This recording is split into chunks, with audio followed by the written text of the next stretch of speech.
Hello friends, good morning. બધાને ભાવથી જય સ્વામિનારાયણ. તો સરસ મજાની સુંદર સવાર થઈ ગઈ છે અને વાતાવરણ પણ બહુ મસ્ત મસ્ત છે, કારણ કે સવારનું વાતાવરણ છે ને બહુ મસ્ત આપણને ગમે. જો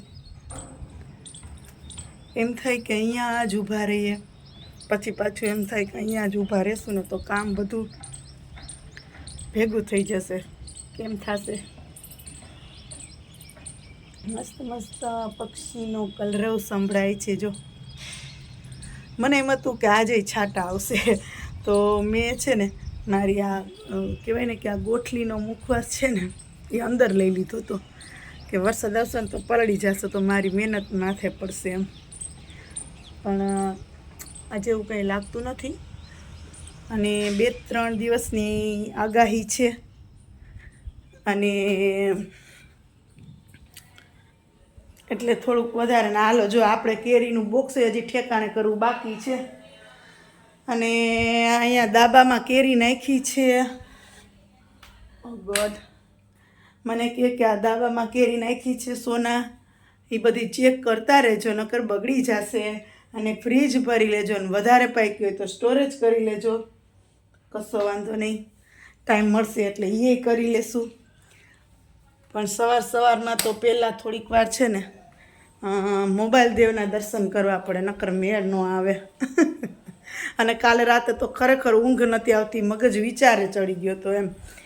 એવો વિચાર ચડી જાય ક્યારેક મગજ એમ થાય કે આખા દિવસની અંદર જે અમુક એવા ડિસ્કસ થયા હોય કોઈ સાથે આડોશી, પણ પછી એ છે ને અજ્ઞાત મગજમાં વયું જાય આપણને. એટલે એ છે ને આપણને કાં તો સ્વપ્ન રૂપે અને કાં તો વિચાર રૂપે આપણને વારંવાર મગજની અંદર વાગોળાતું હોય, અને જેથી આપણને ઊંઘ ના આવે, ડિસ્ટર્બ થઈ જાય આપણે.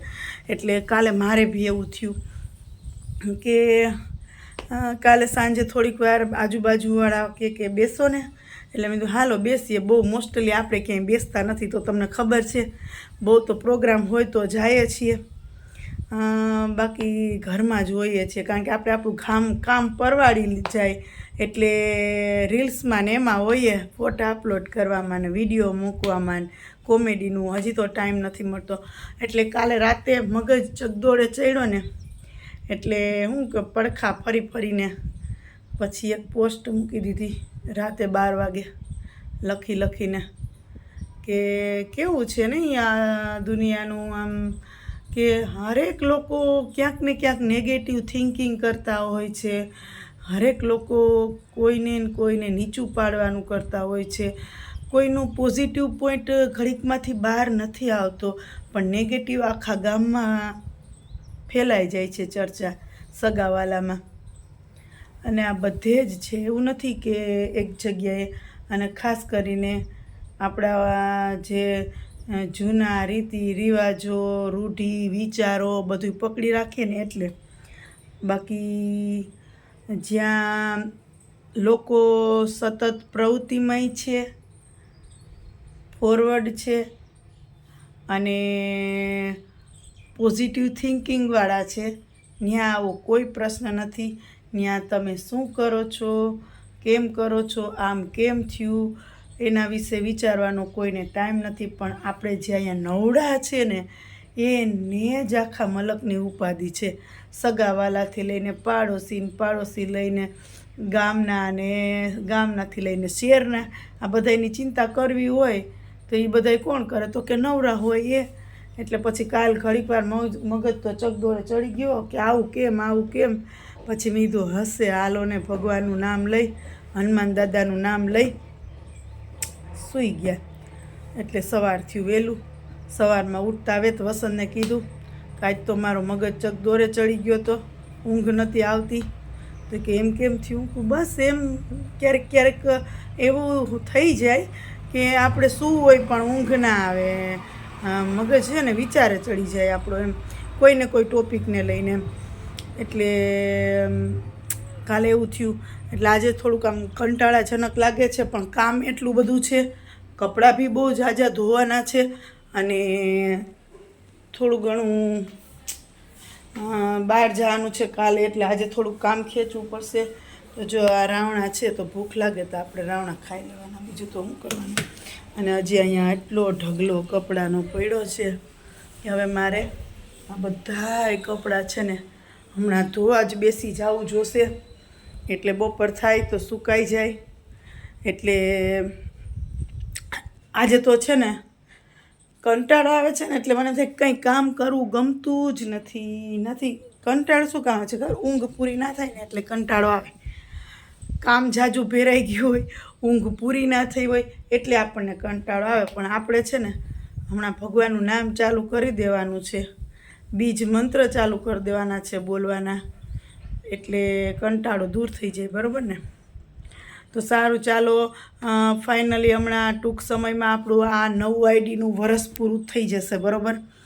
એટલે એ વરસ દરમિયાન તમે બધા મને બહુ સાથ આપ્યો, એટલે મને એમ થયું કે મારો બર્થડે આવશે ને તો આપણા 15,000 ફોલોવર્સ આસાનીથી પૂરા થઈ જશે. અને બધા સારી કમેન્ટ પણ કરે છે, સાથ પણ આપે છે, અને હર રોજ ગુડ મોર્નિંગનો આન્સર પણ આપે છે. તો એની આપણને બહુ ખુશી છે. અને જે ધાર્યું હતું કે પાછો બર્થડે આવશે ને તો આપણે થોડુંક તો કવર કરી લેશું, ભલે 50,000 પાછા આપણા ફોલોવર્સ ના થાય, પણ થોડાક તો થશે ને. મહેનત કરશું, અને મહેનત કરીએ ને એટલે ભગવાનને ફળ આપવું જ પડે. પણ કહેવાય છે ને કે અમુકના ભાગ્યમાં વધારે પડતી મહેનત લખેલી હોય છે. અમુક એવા કમનસીબ હોય છે મારા જેવા, કે જે સતત મહેનત કરે ને તો એની સફળતા નથી મળતી, અને એ છે ને માયુસ થઈ જાય, પણ મહેનત કરવાનું છોડતા નથી. કારણ કે આજે નહીં તો કાલે પ્રભુને દેવું જ પડશે. એટલે આપણું એવું જ છે કે આજે નહીં તો કાલે કોઈનું પણ વિચાર્યા વગરનું, કોઈનું પણ સાંભળ્યા વગરનું આપણે આંખો બંધ કરીને મહેનત કરવાની છે. અને એક દિવસ આ મહેનતનું ફળ ભગવાનને આપવું જ પડશે, બરાબર છે. તો એવું છે. તો અત્યારના પોરમાં બધું કામ મૂકીને કંટાળો આવતો હતો ને, એટલે વિડીયો બનાવવા વળગી ગઈ, તમારી સાથે વાતો કરવા વળગી ગઈ. કે આજે ભાઈ એવું થયું કે ઊંઘ ના આવી, કંટાળો આવતો હતો. જેને રોજ ઊંઘ નહીં આવતી હોય એનું શું થતું હશે, એને બિચારાઓને પછી ઊંઘની ગોળી જ લેવી પડતી હશે, રાઈટ. આપણને આ એક દિવસ ઊંઘ નથી આવી તો માથું ચગદોળે ચડી ગયું ને એને ક્યાં વિચારે પૂગી ગયા, ક્યાં વિચારે ચડી ગયા. તો આ બિચારા રોજ જેને નીંદર નહીં આવતી હોય ને પછી શું કરે, 2 દી ઊંઘ ના આવે, 3 દી ઊંઘ ના આવે, પછી ઊંઘની ગોળી લેવી જ પડે ને. એટલે ભગવાનને કહે, ભાઈ પ્રભુ એટલું ધ્યાન રાખજે અમારું કે શાંતિથી ઊંઘ આવી જાય. જો આ એક દી ઊંઘ નથી આવી તો રમણ ભમણ થઈ ગયો છે અત્યારે. તો આવું રોજ થાય તો ન ચાલે, મગજ ચીડચીડિયો થઈ જાય, કારણ વગરના કોઈ ઉપર રાડો પાડવા માંડીએ એવું થાય, અથવા તો કંઈ બોલવું જ ના ગમે એવું પણ થાય. એટલે ભગવાનને પ્રાર્થના કરવાની, આખો ના આપતા ભલે અડધો આપજે, પણ શાંતિથી જમ્યા પછી ઊંઘ આવી જાય ને એવું સ્વાસ્થ્ય આપજે. બીજું કાંઈ ભેગું લઈ નથી જવાનું, અને કાંઈ કોઈ લઈ નહોતા ગયા, અહીંયા જ બધું મૂકીને જવાનું છે, બરાબર છે. તો સારું, ચાલો પાછા વાતો કરશું, મળશું. અત્યારે તો મારે કામે ભેરાઈ ગયું છે, મને ઊંઘે આવે છે ને કંટાળો આવે છે ને બધું ભેગું થાય. પણ હવે સ્ત્રી છીએ તો ઘરકામ તો કરવું જ પડશે ને. ચાલો નોકરી હોય તો એક દિવસ રજા મૂકી દઈએ, હવે ઘરકામમાં શેની રજા મૂકવાની, કશી રજા ના મૂકવી પડે, દરેક કામ કરવા પડે, રાઈટ. તો સારું, ચાલો બધાને ભાવથી જય સ્વામિનારાયણ, જય શ્રી કૃષ્ણ, રામ રામ.